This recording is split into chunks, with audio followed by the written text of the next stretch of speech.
Good vibes, lovely people. Ayan, ito na yung papunta tayong Okada, Manila, guys. Ito yung hotel ng 101 sa may BGC. Palabas na kami today. 101 Hotel kaharap ng SM Aura. SM Aura ng BGC.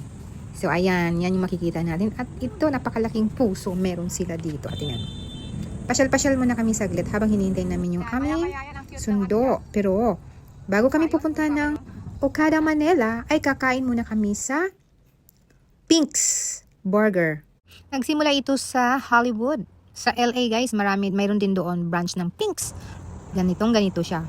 Masarap dito, guys. Binabalik-balikan namin dito tuwing pumupunta kami ng Pilipinas ni Habi. Ayan, nagsusulo siya. Gusto niyang kumuha ng video or picture. Ganyan yung dating sa counter bar. Ayan. Ganyan muna siya. Kukuha siya ng video. Pinagbibigyan namin. Trip niya eh. Agoy. Tapos ako din daw. Ayan, kunyari nagsasolo akong umiinom ng wine. Ayan yung bar nila. Ang ganda, diba? Ang galing. Naka-renovate na yata ito. Parang pinalapad nila. Ayan, cheers! Corona beer yung sa kanya. At sa mga friend namin, yung anak nila, anak ng friend namin. Yan. Pero piniram namin muna dahil gusto mag-video din ng isa na kasama ang smoothie na to or anong inumin. Thank you. Lahat ng in-order namin, guys, kukuhanan niya ng video bago namin kainin. Agoy-agoy. Kasi gusto niya talaga may alaala dito ng video dyan. Kaya tingnan mo, magsusuluyan siya. Kukunin namin yung mga in-order namin. Inilagay sa harapan niya. Maya-mayang konti. Bago kakainin.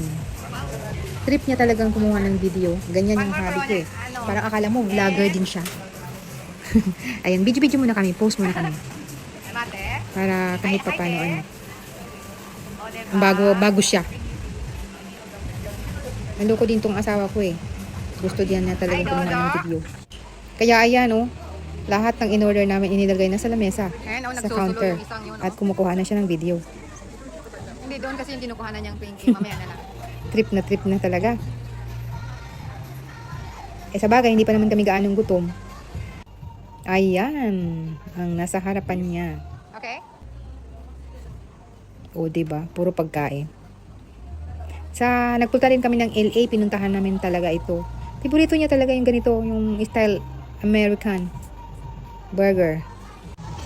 Ayan. On the side, ang ating mga palaman sa ating hotdog, guys. Ang ating mga dressing.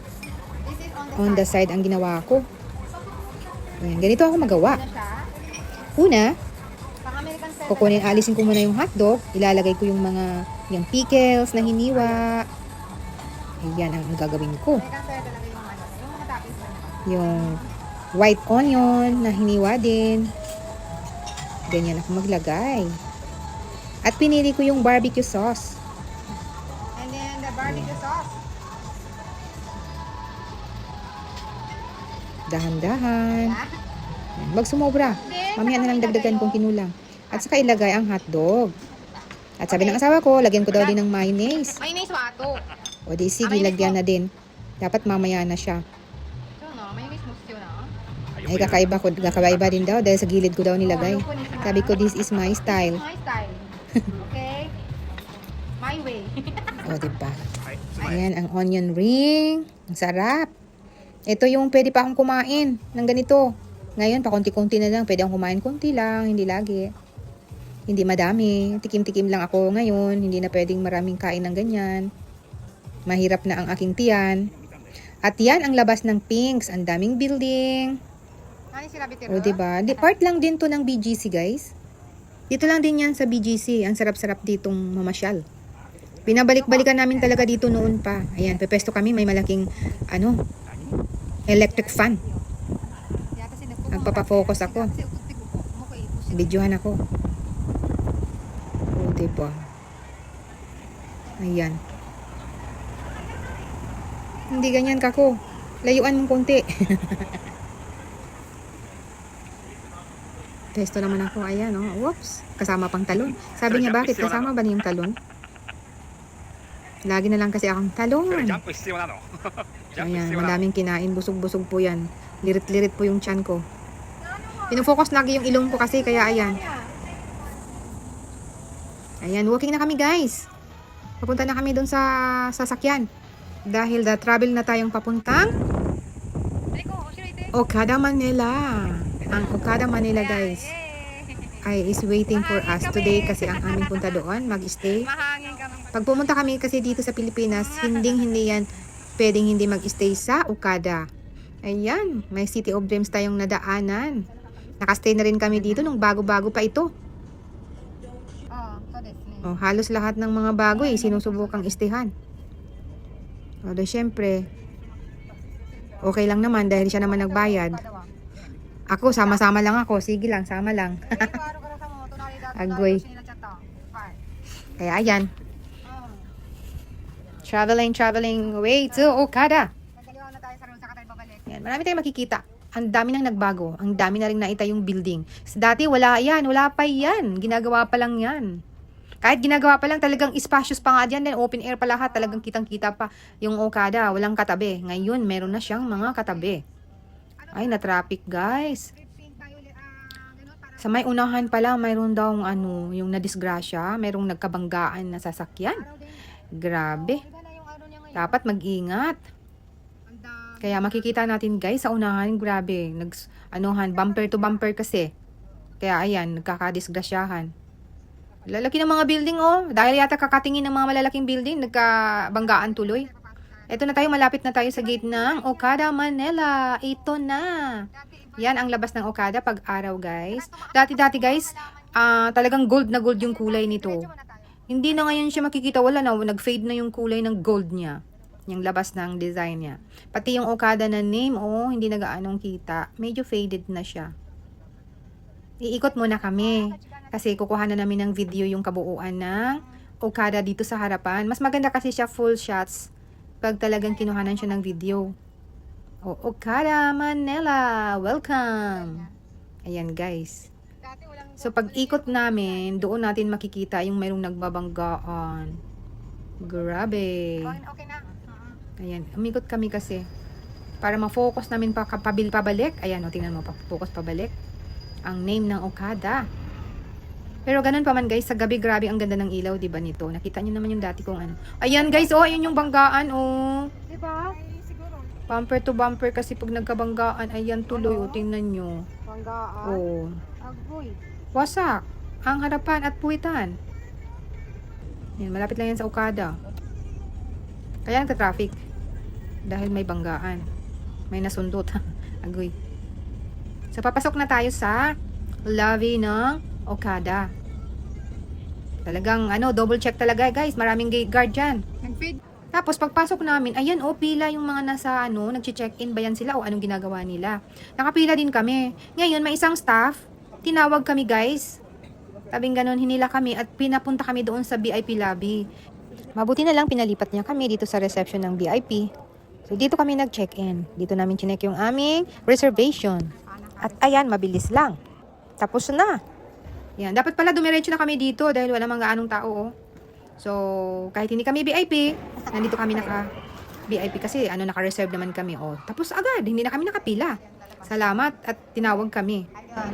Natuwa naman yung asawa ko. At least napabilis na yung hindi na kami nakapila. So, mamaya akit na kami guys sa taas. Kung saan yung room namin. Sunduin na muna namin ang aming mga kasama na nag-parking ng sasakyan. Pasok na kami, tinawag ko na yung mga friend namin. Kasama namin sila nag-check-in kasi galing sila sa parking. Nag-park kasi si Sis Aiza. Kaya papunta na kami sa room. Sasama namin sila. Gusto nilang makita ang room sa taas. Ayan, dito tayo dadaan sa VIP na elevator. Diba? Ayan. Ayan, nakasulat VIP floor. Ayun. Wow, naka-VIP sila. Daanan ng mga VIP people dito. Hindi naman ka-VIP pero pwede kami maka-access dahil diretso din sa room namin diba? Maranasan man lang na minsan maging VIP sabay ganun. Kaya ito yung June 15, 2024 staycation ng Okada Manila.